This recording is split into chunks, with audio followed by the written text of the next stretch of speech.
मुश्किल नहीं कुछ भी, मुश्किल नहीं कुछ भी इस दुनिया में, तू जरा हिम्मत तो कर। ख्वाब बदल जाएंगे खुद हकीकत में, तू जरा कोशिश तो कर।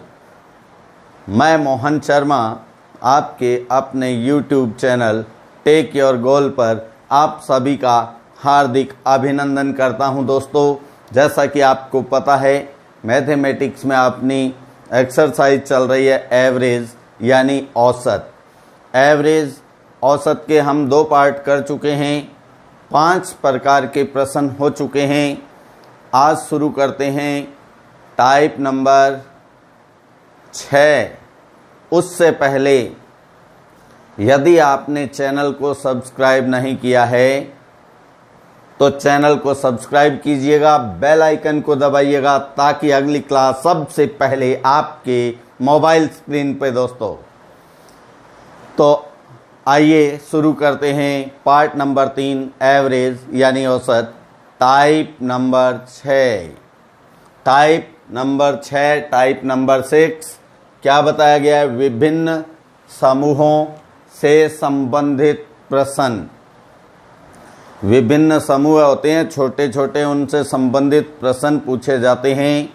जैसा कि प्रश्न नंबर 1 में आप देख रहे हैं, क्या दिया गया है? देखिए, ए व बी की औसत आयु 14 वर्ष है, बी व सी की औसत आयु 17 वर्ष है, सी व ए की औसत आयु 23 वर्ष है।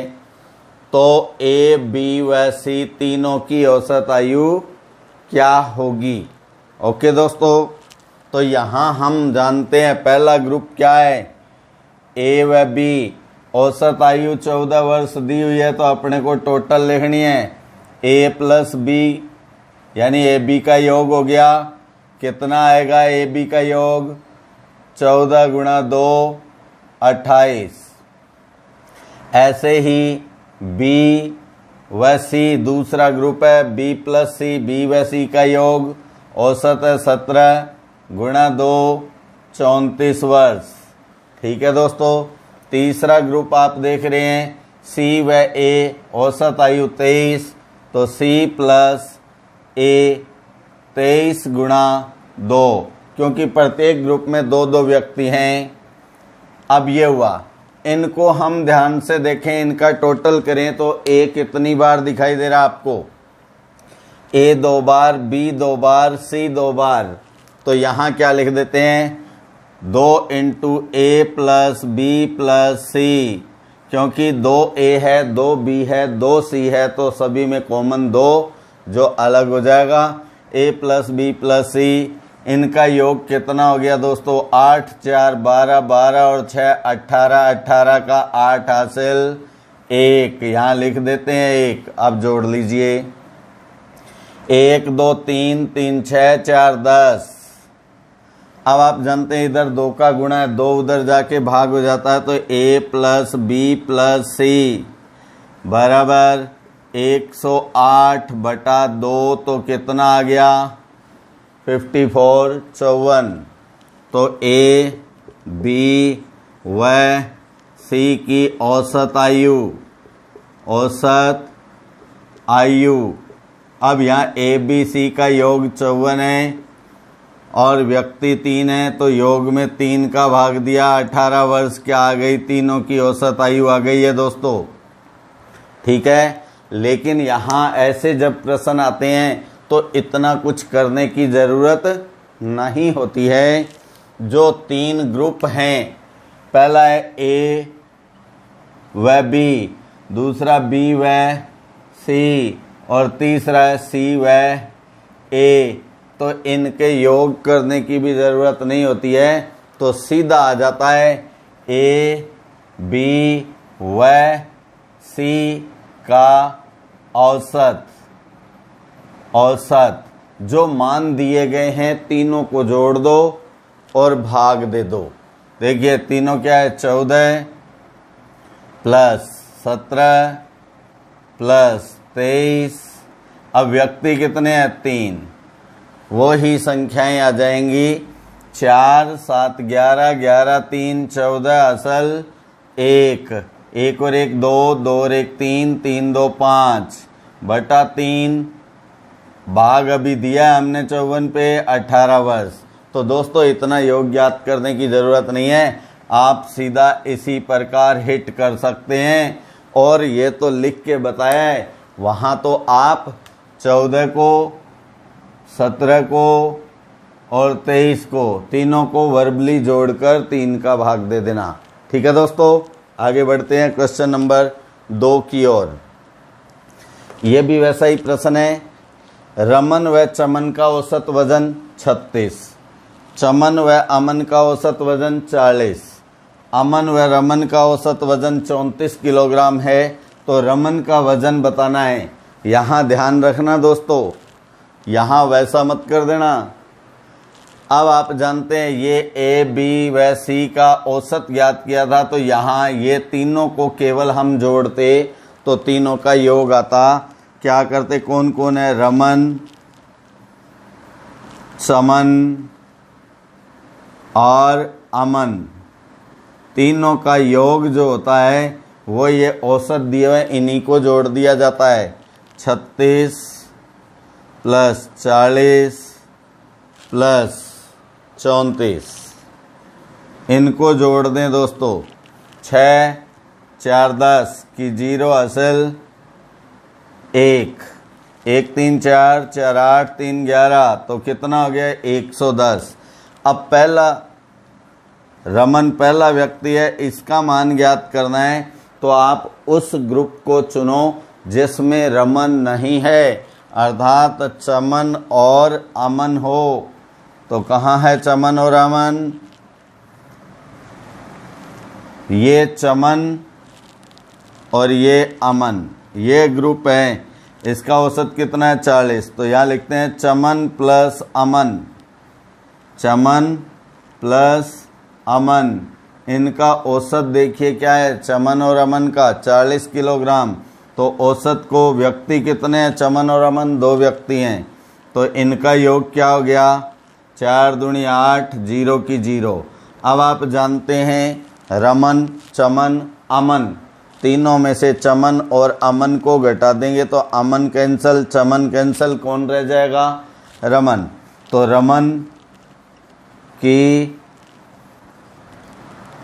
रमन का वज़न कितना, रमन का वज़न ये घटा दो, 0 में से 0 गई 0 और 11 में से 8 गया 3, कितना आ गया 30 किलोग्राम। ठीक है दोस्तों, अब आगे बढ़ते हैं क्वेश्चन नंबर 3 की ओर। 3 नंबर प्रश्न क्या कहता है। अब यहाँ तो 2-2 के ग्रुप थे, इनमें 3-3 का ग्रुप है।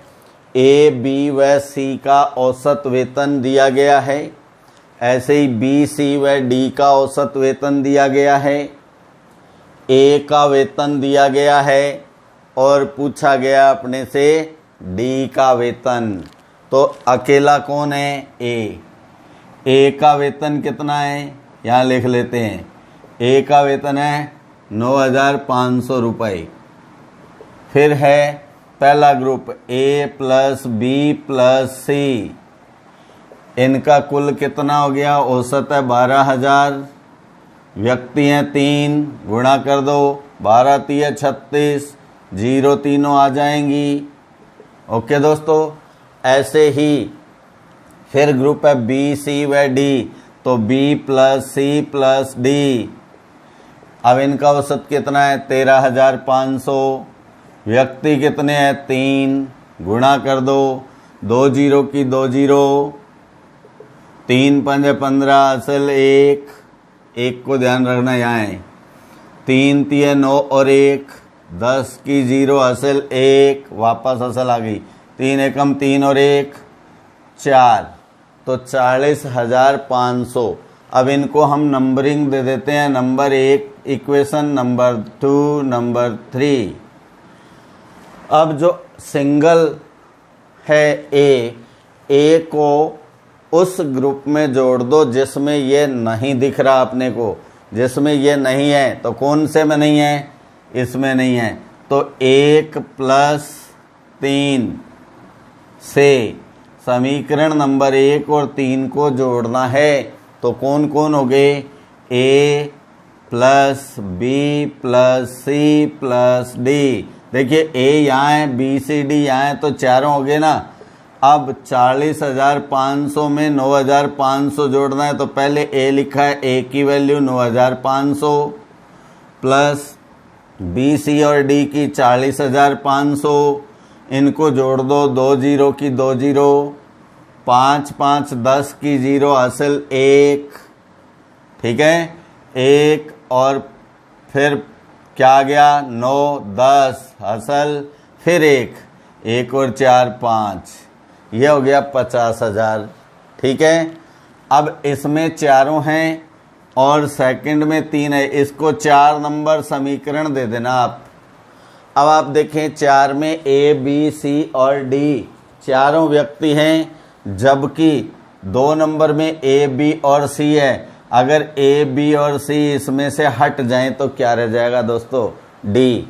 तो हम क्या लिखें? समीकरण 4 माइनस 2 से 4 नंबर समीकरण में से 2 नंबर घटाएंगे तो ए प्लस बी प्लस सी हट जाएंगे, क्या रह गया? डी। अब 4 की वैल्यू है 50,000, इसमें से घटाएंगे क्या? 2 की वैल्यू कितनी है? 36,000, घटा दें 3 जीरो की 3 जीरो आ गई। अब यहाँ घटता नहीं है, हासिल लेंगे, यहाँ 10 हो जाएंगे, यहाँ 4 हो जाएंगे। 10 में से 6 गया 4, 4 में से 3 गया 1, तो कितना आ गया दोस्तों? 14,000 रुपये जो है वो डी का वेतन है दोस्तों। ठीक है, इसको आप इस प्रकार भी कर सकते हैं, या फिर आप क्या करते? ए, ये 2 नंबर समीकरण है, इसमें से ए को हटा देते, ए को हटा देते, ऐसा करते आप 2 माइनस 1, तो ए हट जाता, क्या रह जाता? बी प्लस सी। इसको आप नंबर दे देते कितना? 4, तो 4 में रह गया बी और सी, जो आप 3 में से घटाते बी और सी तो डी का मान रह जाता। कैसे भी किया जा सकता है। प्रश्न नंबर 4, प्रश्न नंबर 4 में देखिए एक संबंध दिख रहा है आपको। क्या कहा गया है? यदि बृहस्पतिवार का तापमान सोमवार के तापमान का 4/5 रहा हो, कितना रहा हो? 4/5। तो ऐसा है, ये बृहस्पति, अपन अलग इंक से लिखते हैं, क्वेश्चन में मिक्स हो जाएगी नहीं इंक। बृहस्पतिवार की जो वैल्यू है का तापमान है वो क्या है?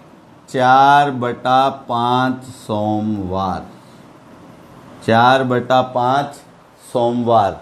अब 4/5 को अगर आप दशमलव भिन्न में बदलते हैं तो क्या आ जाता है दोस्तों? 0 पॉइंट लगा तो ये 40 हो जाएगा, 5 8 40। और सोम, जो बृहस्पतिवार की वैल्यू है वो 0.8 सोमवार के बराबर है। अब पहला ग्रुप है सोम से बुधवार तक का औसत तापमान, सोम से बुधवार तक, तो कितने वार हो गए? सोम मंगल और बुध। तो यहाँ लिखते हैं सोम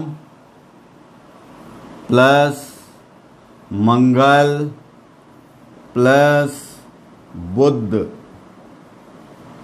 कितना है इनका औसत? 38। और वार कितने हैं? 3 का गुणा कर दें दोस्तों, 3 8 24, असल 2, ये रही 2, फिर 3 3 9, 9 और 2 11, ये हो गया सोम मंगल और बुधवार का तापमान। इसे समीकरण दे सकते हैं आप क्या? 1 नंबर। अगर आप 1 इसको दें तो ये 2 नंबर, उस नंबरिंग से कोई फर्क नहीं पड़ता। अब जो सेकंड है बात, मंगल से बृहस्पतिवार तक का तापमान, मंगल से बृहस्पतिवार कौन कौन से आगे वार? मंगल, बुध और बृहस्पतिवार। तो आप इसमें देखिए बृहस्पति की वैल्यू कितनी है 0.8 सोम। तो यहाँ आप बृहस्पति नहीं लिखकर क्या लिख दें 0.8 सोम। समझ गए ना दोस्तों आप, क्योंकि यहाँ दिया है बृहस्पतिवार का तापमान सोमवार के तापमान का 4/5 है, तो बृहस्पति बराबर 4/5 सोम। 4/5 को हमने दशमलव भिन्न में बदला 0.8 सोम, तो बृहस्पतिवार की जगह हम क्या लिख सकते हैं 0.8 सोम। तो ये वार हो गए। अब इनका औसत तापमान 35 है। 35 गुणा 3 गुणा कर दें दोस्तों, 5 तिया 15, 3 पंजे 15 असल 1, 3 तिया 9 और 1 10। ये समीकरण नंबर 2 दे सकते हैं। तो यहाँ समीकरण 1 माइनस समीकरण 2, 1 में से 2 घटाना है। देखिए क्या बचा, दोनों में कॉमन क्या दिख रहा है आपको, मंगल प्लस बुध, मंगल प्लस बुध, ये हट जाएगा, ये हट जाता है इस प्रकार। अब यहाँ रह गया सोम, सोम माइनस 0.8 सोम बराबर, ये घटा दें दोस्तों, असल लेंगे 14, 14 में से 5 गया तो 9, अब 10 रह गया, 10 में से 10 0 होता है। तो ये अब सोम, ये कितने सोम हैं 1 सोम, 1 सोम यानी 1 माइनस 0.8। यहाँ आप माइनस करके देखें, 1 को क्या लिख सकते हैं 1.0, माइनस क्या करना है 0.8, या असल इधर जाएगी तो यहाँ 10 हो जाएगा, यहाँ 0 रह जाएगा, 10 में से 8 गया 2, पॉइंट का पॉइंट 0.2, तो ये 0 पॉइंट आ गया अपने पास 0.2 सोम बराबर 9। तो सोम बराबर क्या हो गया, सोम बराबर ये 0.2 जो इधर आएगा वो कहाँ आ जाएगा दोस्तों, नीचे कितना आ जाएगा, यहाँ लिख रहा हूँ 2, नीचे आएगा 9/0.2, पॉइंट हटाएंगे तो ऊपर 0 लगेगी। कितना आ गया, 2 का भाग 90 में देंगे, 2 चौके 8, क्या बचा 1, 10 हो गया, 2 पंजे 10। इस प्रकार सोमवार का तापमान 45 डिग्री सेल्सियस आ जाता है दोस्तों। आप स्क्रीनशॉट लेंगे। हाँ दोस्तों, अब आता है टाइप नंबर 7, मिश्रित समूह से संबंधित, यानी इसमें एक से अधिक वस्तुएं होती हैं और उनका औसत मान दिया होता है। अपने से किसी एक वस्तु की मात्रा या संख्या पूछी जाती है। तो यहाँ अपन देख सकते हैं एक व्यक्ति ने कुल 27 किलोग्राम आम व सेब खरीदे, यानी टोटल जो वज़न है वो 27 किलोग्राम है। इन 27 किलोग्राम में आम भी हैं और सेब भी हैं, जिनका औसत मूल्य कितना है, औसत मूल्य 48 रुपये। यदि आम का औसत मूल्य 36 और सेब का औसत मूल्य 54 प्रति किलोग्राम है, तो बताइए उसने कितने किलोग्राम आम खरीदे। तो दोस्तों ये मिश्रण का प्रश्न होता है। इसमें आप देखें वस्तुएं कौन कौन सी हैं, आम है सेब है, तो अपन यहाँ लिखते हैं आम और इधर लिखते हैं सेब। इनका औसत मूल्य भी इनके साथ ही लिख देते हैं। देखिए औसत मूल्य कितना है, आम का औसत मूल्य है 48 रुपये, नहीं 48 तो कुल का है। आम का औसत मूल्य 36 रुपये और सेब का औसत मूल्य 54 रुपये है। ठीक है दोस्तों, कुल वस्तु कितनी है, कुल यानी कुल का मतलब पूरे दोनों के समूह का औसत मूल्य है कितना 48, वो यहाँ लिख देते हैं। अब इनको क्रॉस रूप में माइनस करते हैं दोस्तों, तो ये 36 और 48 का अंतर इधर आ जाएगा, कितना आ गया 48 में से 36 घटाएंगे तो 12। ऐसे ही 54 में से 48 घटाएंगे तो कितना अंतर आ गया? 6। ये रेशियो हो जाता है इन वस्तुओं का। आम और सेब का अनुपात क्या है? 6:12। आगे डिवाइड होता है ना, ये कितने से डिवाइड होता है? 6 एकम 6, 6 दूनी 12, यानी अपने पास फाइनल अनुपात आ गया 1:2। अब 1:2 में दोनों वस्तुएं हैं तो इनका योग क्या हुआ? 1 + 2 = 3, और 3 की वैल्यू क्या है? यानी ये मात्रा है किलोग्राम कुल वस्तुएं, तो 3 का कुल वजन 27 किलोग्राम है। और अपने से क्या पूछा है? देखिए, उसने कितने किलोग्राम आम खरीदे, तो आम का अनुपात रेशियो क्या है? 1।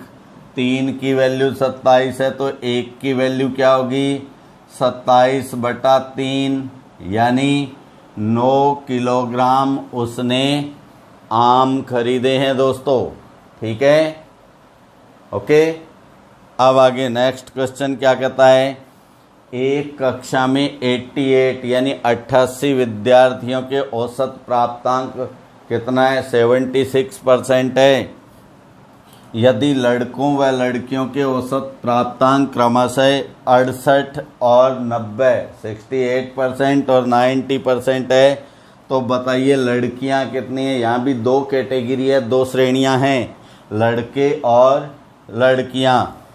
लड़के यानी बॉयज़, लड़कियां यानी गर्ल्स, और ये टोटल होता है दोस्तों। अब इनकी वैल्यू रखी जाती है, तो आप देख रहे हैं यहाँ बॉयज़ जो लड़के हैं उनका औसत प्राप्तांक क्या है? लड़कों का औसत प्राप्तांक 68 और लड़कियों का औसत प्राप्तांक 90, और टोटल का कितना है? टोटल का 76 हम टोटल में लिखते हैं, ये लिख दिया। वो ही पैटर्न है दोस्तों। अब इनको क्रॉस रूप में अंतर देखें।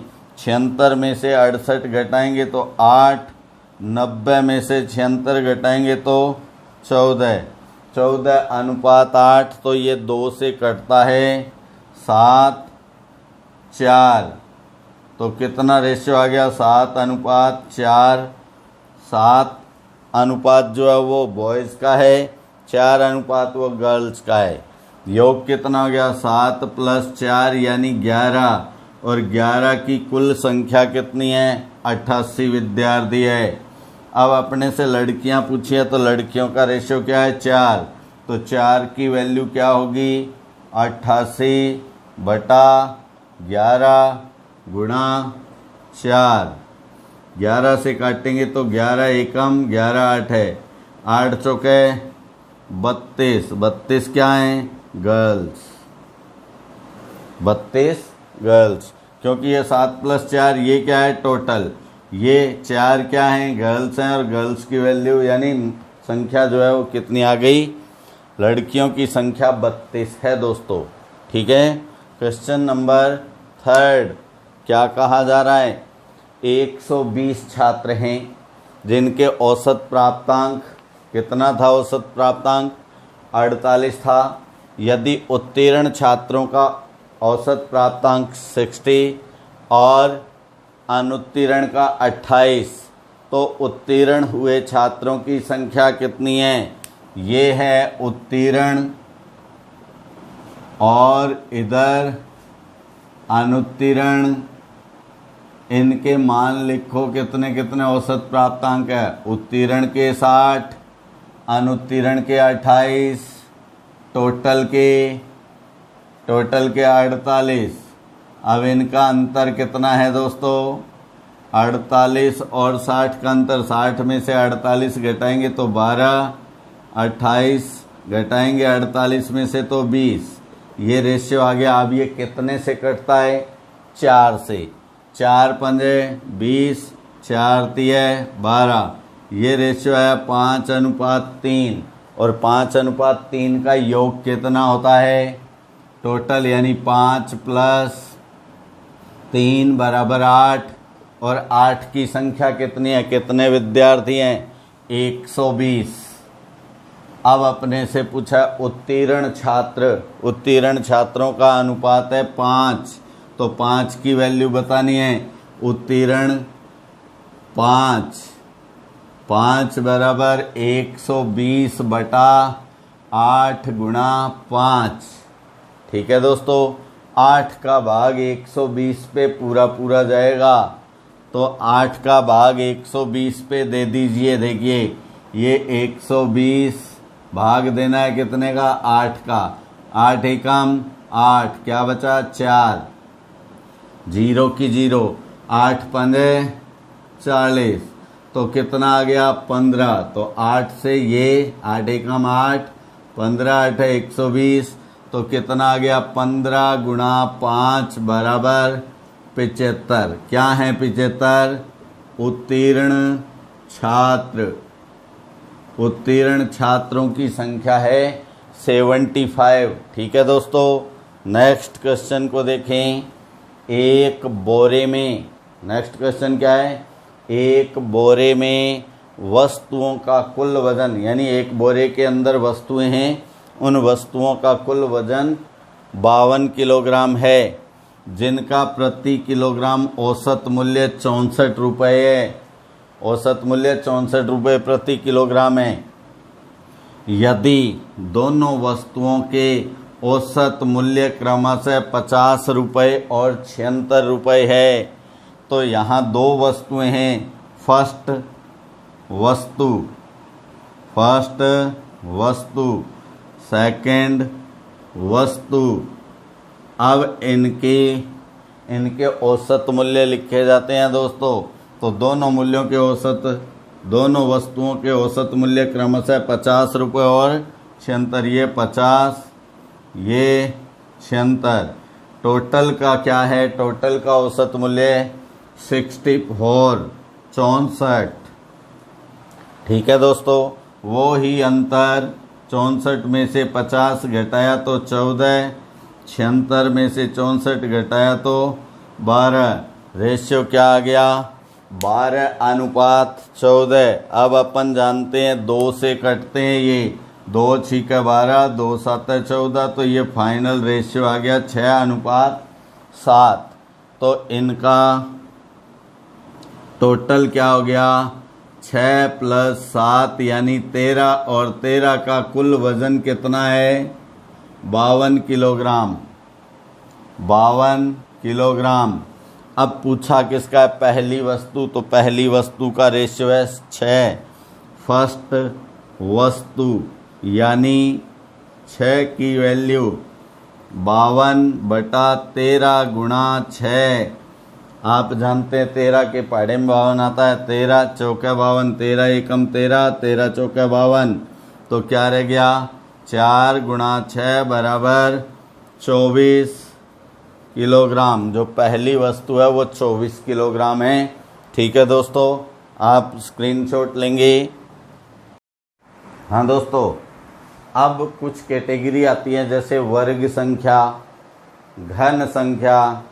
इनका औसत कैसे ज्ञात किया जाए, वर्ग और घन संख्याओं का औसत कैसे ज्ञात करें, तो अपने पास ये प्रश्न है। देखिए 1 4 9 16 और 25 का औसत।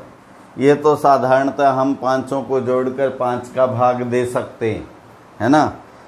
जैसे यहाँ औसत अपन लिखें, सीधा क्या ज्ञात कर सकते हैं, औसत बराबर राशियों का योग, यानी 1 + 4 + 9 + 16 + 25, और कितनी राशियाँ हैं 5। इनको जोड़ देते हैं, 1 4 5 9 14 16 30 25 55/5। क्या आ गया दोस्तों 11। लेकिन ये तो संख्याएं कम हैं, और यही यहाँ कह देता है 1 से 100 तक की प्राकृत संख्याओं का वर्ग ज्ञात कीजिए, औसत ज्ञात कीजिए। 1 से 100 तक की प्राकृत संख्याओं के वर्गों का औसत ज्ञात कीजिए। फिर हम 1 से 100 तक वर्ग थोड़ी लिखेंगे। तो यहाँ औसत का क्या फॉर्मूला रहता है, 1 से n तक की प्राकृत संख्याओं के वर्गों का औसत, वर्गों का औसत ये होता है, देखिए दोस्तों, n+1 multiply two n+1 upon 6 यहाँ n है कहाँ तक संख्याएं, ये कितने का वर्ग है, 5 तक का, तो ये 1 से 5 तक की वर्ग संख्याएं हैं, तो यहाँ n क्या कहलाएगा, यहाँ n 5 कहलाएगा। अगर इस फॉर्मूला से हम इसको करें तो देखिए ऐसा आ जाता है, इतने में ही n क्या है, 5, तो 5 + 1 कितना हो गया, 6, 5 दूनी 10 और 1 11 बटा 6, तो 6 से 6 कैंसिल हो जाता, क्या आ जाता, 11। अपने को योग नहीं करना पड़ता ना। अब देखिए इसको सूत्र से करना है। अब आपने 1 से 25 तक की प्राकृत संख्याओं के वर्गों का, प्राकृत संख्याओं के वर्गों का औसत क्या होगा। तो यहाँ n क्या है, n है 25, n क्या है, n 25 है, तो औसत क्या आ जाएगा दोस्तों, औसत बराबर हम फॉर्मूला जानते हैं, n+1 × 2n+1 अपॉन 6। तो n की वैल्यू क्या है, ये फॉर्मूला जब बार बार लिखोगे तभी याद होगा, n+1 × 2n+1 अपॉन 6। अब इसमें वैल्यू रखिएगा, n की वैल्यू 25 है, तो 25 और 1 26 गुणा 25 दूनी 50 और 1 51 बटा 6। अब 2 से काट दो, 13 दूनी 26, 2 तिया 6, 3 से इसको काट दो, 3 एकम 3, 17 तिया 51, 13 गुणा 17। अब इनका गुणा कीजिए, आपको 13 का पढ़ा आता है या 17 का आता है, जो आता है उससे करना है।